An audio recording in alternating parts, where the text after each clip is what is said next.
Ladies, gentlemen, they, thems, welcome to it. This is the Private Property Podcast, where we provide you with valuable knowledge and information on all things property related. Whether you are a first-time home buyer, a seasoned investor, or you're just looking for some expert advice, we've definitely got you covered. All you have to do is tune in every Tuesday and every Thursday at 7 p.m. for tips, insights, and expert advice on burning topics related to property, because this is brought to you by the Private Property Podcast. And remember, you can find your new home on privateproperty.co.za.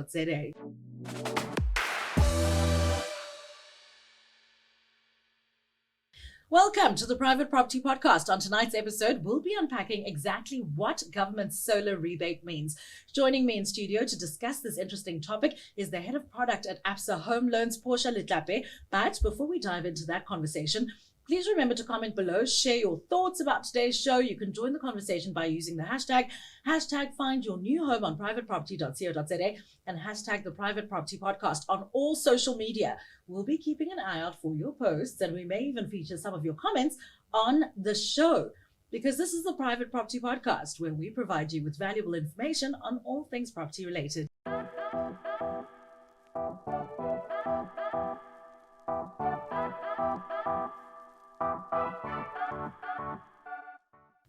Like I said before, I'm not alone in studio. I'm joined by Absa's Portia Letlape. How are you? Thank you for coming. Good afternoon, Steve. Thank you so much for having us. Absolutely. Is the red lip like a standard Absa thing? Like people at Absa have to do the red lip and the red jacket? We're wearing the brand. Hashtag I am Absa, Africanacity. Now that's Africanacity. Yes, I am auditioning. But okay, fine. We'll discuss that later. Portia, Enoch Godongwana, the finance minister of South Africa, I think he remains that they did a cabinet reshuffle, but he's still the minister. He did a budget speech where he made some very interesting and important announcements. What was the main thing? So we're really excited about the announcement that the minister made around the tax rebates in relation to solar solutions. We know as a country we're going through difficult times where load shedding is concerned. So the tax rebate really says if you are going to be installing solar solutions in your property, you are able to claim back tax as an individual, right? So 25% of the cost of the solar panels itself, you can claim it back as tax, but it's only limited to 15,000 Rand. So if your solar costs more than the 15,000, Absolutely. you can only claim the 15,000. Only up to 15,000, correct. For a period of how long? So the rebate is actually limited to any installations that are in use from the 1st of March 2023 up until the 29th of February 2024. So within this financial year, I would say if you have been thinking about installing solar in your property, this is the time to start thinking about that. Let me tell you, last night, don't ask me why I was awake at this time, but my power went off at 1, but my load shedding was only supposed to be at 2. I just phoned home, the power's still not back. So if we're talking solar, definitely I'm signing up for this rebate and for this situation, because it's definitely a need, and it's so inconvenient to not have your lights on. Absolutely. And I think, you know, how I see this is that beyond just surviving load shedding, right?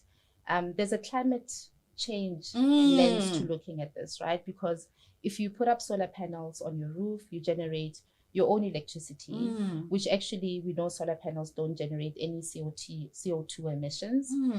Therefore, you're also playing a role in terms of preserving the planet from a climate risk perspective. And reducing your carbon emissions. Absolutely. It's just a more sustainable way of doing things. Unfortunately, we have been there's this catalyst of like, we've got a climate crisis, let's go in this direction. But I think the direction either way is a good way to be going. Absolutely. And I think over and above that, it's, you know, when you put up solar panels on your roof, generating your own electricity also means that you are relieving the pressure from the grid, right? You don't now rely on, you know, the power supplier to provide power into your property as Absolutely. well. And I think the added benefit as well comes to our pockets, right? If I generate my own electricity, it means I don't consume power from the grid. Therefore, my electricity bill would also be reduced. Yeah. And it's more electricity to go back into the cold shop, which keeps having to close and get rid of some of the food items that we love because they can't keep it as cold because of load shedding. What does this tax rebate mean for ordinary South African homeowners? Who qualifies for it? Are there any T's and C's that anyone should know about? Absolutely. So there are a couple of T's and C's. The first one is that the solar panels themselves need to be new and unused. So you can't go to your Facebook house. Marketplace is out of the question. Absolutely. They must be new or unused. Secondly, it must be panels set up on a residential property for domestic use. So if you do have, let's say, a business running off a residential property, but you're not using it for living, you can't claim from that perspective. Are they going to come knocking on my door and check that I don't sleep there? I'm yet to see how it's going to be done. But I think if we can just try and meet the requirements. Compliance is absolutely. Everything. I'm not rolling my eyes. Like, I plan to comply. It's just that. I think one of the things that, homeowners also need to take into account is that the rebate is only limited to the cost of the solar panels themselves, right? Not the installation. Absolutely. So if you have, let's say, a hybrid solution where you've got panels, an inverter, and a battery, you can only claim for the panels themselves. So the invoice that you need to submit to the government from a tax perspective would have to be only your solar panels on that specific invoice. And secondly, you must have a certificate of compliance that is generally issued by the installers when they commission your solution. In addition to that, one also needs to make sure that when they do claim, the COC certificate, which I spoke about earlier, indicates that the solution was actually in use from the 1st of March 2023. So if you have already done your solar installation, if you did it last year, unfortunately, you won't be able to claim. You don't qualify because you did solar too soon. Exactly. Not necessarily. I think it's just in terms of the financial year, right? So obviously government had to make sure that they've got the necessary budgets to fund this tax rebate. So they would have made sure that it falls within a certain time frame. However, I think there's an opportunity, right? So if you are someone who has already done your solar installation, however, you didn't go the full-on solar solution, right? So you went for an inverter where you just had a battery and an inverter just to keep the lights on during load shedding. You never put up panels. They also do allow for where you've already got an existing system to add additional panels onto your system within that period, 1st of March 2023 up until the 29th of February 2024. So now you can just go all the way, where before you were counting the cents to come together. Now you can actually go all the way because there is this incentive to do so, and it's being made just so much more accessible for everyone. Absolutely. Got you. Does Absa give similar kinds of rebates for this kind of thing? So Absa has partnered with a credible supplier whom would be able to provide these solar solutions to our clients. So a customer would go onto the Absa website, look for the Beat Load Shedding web page. In there, you'll be able to find educational content, because if you really think about it, a lot of our customers and homeowners, myself included, we first want to understand what exactly are the solutions that are out there, right? Just to get a sense of, what is a battery backup? What is a hybrid solution? Yeah, you don't marry the first boy you kiss. What does absolutely. Yeah. Sometimes you realize you want to kiss girls instead. So yeah. What does off-grid mean, right? And with that information, one can now start thinking about what solution is suitable for my individual home property needs. So from that perspective, then one would then access the calculator that we have built on our website. Really easy. All that you need to do is input your electricity costs per month, and you play around with the calculator, look at the different options that are available to you, and then you get a sense of how much more or less, the solution would cost for your individual property, right? Thereafter, one can start thinking about the financing side of things. So from a financing perspective, existing Absa Home Loan customers who have equity in their property can access those funds that are sitting in their properties through either a further advance or a re-advance.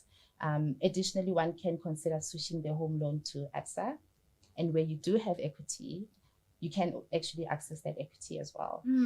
There are instances where some customers feel that, I don't want to access equity in my property. Perhaps, let's say you are renting, as an example. Yeah. And all that you want is a battery backup trolley just to keep the lights on, your and Wi-Fi, etc. one would want to look at alternative products such as your personal loan, your credit card, or save towards those solutions. Because I'm definitely not putting panels up in my landlord's place. Do you know what I mean? It's not worth it. He must rather pay for it. Does the rebate apply to people who live in complexes and sectional title units? At this point, the guidance from the draft that we've seen is that there has not been a decision yet made. There's still consultation around sectional titles, etc. Unless if you live in a body corporate where you are permitted to set up your own solar installation on your property, then certainly one can. I think where you look at body corporates, there could be instances where the body corporate itself wants to obtain a solar solution for the entire residential complex. Yes. So those decisions haven't been made yet. I think there's still consultation and we'll get guidance. Perhaps next year sometime. Is that this is a draft in terms of the Minister of Finance having communicated it. And really what government wanted us to do was to start thinking about making those investments and making those investments now already. There's going to be the amendment text bill that's going to be issued in October of 2023. There will be clear guidelines, watertight guidelines in terms of how exactly one is going to be claiming. At the moment, they're still crossing the T's and dotting the I's. Absolutely. And adding the T's and C's. But this is going to become available. It is a reality. It's something you need to wrap your mind around and see how sustainable it is for you and your particular situation. Yes. Got you. I mean, I live in a complex and I'm renting, so I don't know what my options are right now. So it will be interesting to see when those terms and conditions and those decisions are made, what sort of options are available for, people like me. From the guidance that we're getting is that where an individual is renting, depending on who actually pays for the solar installation, that person can actually claim. So we've seen in some instances where the landlord and the tenant actually agree that we're going to, pay for the solution 50-50, etc. However, it's advisable that at least one person, either the renter, the tenant, or the landlord actually does the solar installation so that they can, do the claim themselves. Yeah, because we don't share a tax profile, myself and my landlord. I'm sure they would be vastly different. But okay, that's an option. But also, what if he uses my rent to pay for the solar? Do I get the rebates? It's an investment. The peace of mind of knowing that you don't have to deal with load shedding. Those are the kind of things. Portia, I want the rebate. I want, if he uses my rent money to buy the new solar panels to install them, I want to claim the rebate myself. I think one of the things that you must take into account now is that if the landlord does the installation, you are going to save on electricity costs as well. So your electricity bill is going to reduce. I feel much better now. Thank you for putting that into perspective for me. So now my landlord takes my rent money and he installs the thing. What advice would you give to homeowners who are now wanting to install these solar solutions? Absolutely. One of the things that we are seeing in the market is there are a lot of companies that offer the services, and there's not enough, I think, information out there for homeowners to access in terms of understanding what is it that I should be looking out for when I've got someone who says they can actually, do the installation. And it is quite a significant investment, right? What I would say to homeowners when they start thinking about this is if you do speak to an installer and you are in those discussions around your solar installation, pay attention to how they speak about the solution. Do they sound experienced? Do they seem like they understand what they're talking about?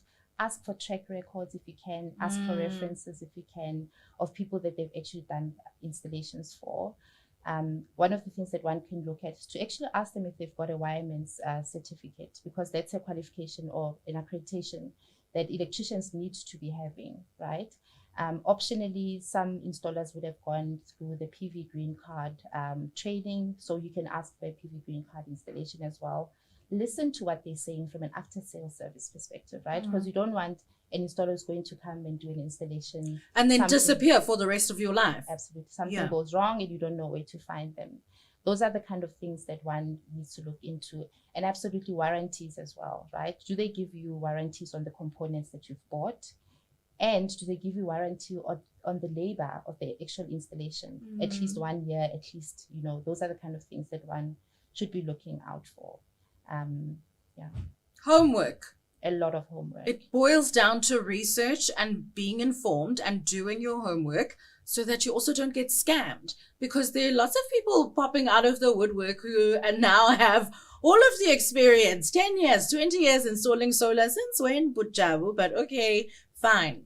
Before I let you go, what advice would you give to someone who's trying to buy property in 2023? I would say what we've seen in the market is that, and this is really as a result of where we find ourselves from an economic climate perspective, right? Interest rates have gone up. I know most of us have seen installments going up quite significantly over the last couple of months. Yeah. And we know that there's pressure in terms of inflation. We're tightening our belts. Now, what we've seen is that first-time buyers are starting to pull back slightly.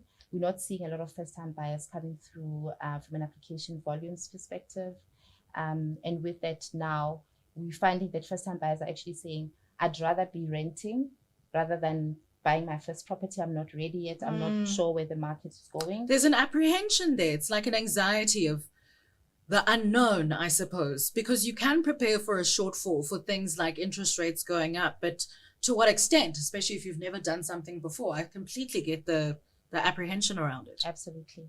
But now this is an opportunity for those that have been thinking about property investment, right? If there is a market out there for rental properties, as someone who already has bought their first property, you're thinking of your next property from a rental perspective, this is the time, because there is enough, I think, people that are looking for rental property. Got you. So if you are looking at buying a rental property, at Absa, we've got a product called Buy to Let. Buy to Let actually looks at if there is already, in some instances, you do find that there's a tenant already in the property that you're purchasing. So we take that rental income into your credit scoring as well. So it unlocks affordability. So if you thought maybe, you know what, I probably can't even afford a rental property, I don't think I've got enough disposable income. If you do have the ability to evidence that there is going to be rental income coming into that property that you're purchasing, it unlocks that opportunity for you to buy your next property and your next property and your next property. I don't think you're allowed to say this, but I will. Absa is literally where it's at. I feel as though if you're not with Absa already, then you need to be doing something. I'm going to let you go home now, and I hope to speak to you again soon. Do you have solar panels? I do. I do. I just got them installed. Just really now? I love it. So you still qualify? You qualify? I actually missed the 1st of March. No! I did. No rebate for you. But the peace of mind of knowing that when I switch that light on, it is going to go on. How does it feel? How does it feel? Just describe to me, like, how does it feel? So liberating. So liberating. It's such a beautiful feeling. And actually, if I may, because I've got prepaid electricity, I have been watching the prepaid meter and I'm wondering, why is it not moving? Because I'm now storing energy that I generate myself into a battery. And in the evening, when there's no sun and my panels are not generating electricity, I'm now using up that energy that's sitting in my battery. In the morning, 5 o'clock, the sun comes up, my battery starts recharging. Here we go again. Hey? That's the beauty of solar. Oh, I love this. I'm convinced. Thank you so much. I'm glad. Please come again soon. Listen, if you don't have solar, get solar while you can still qualify for the rebate. And if you're not with Absa, then I don't know what you're doing. That is where I'll leave it tonight. This has been the Private Property Podcast. My name is Sibs Matiela, and I'll see you on the next episode.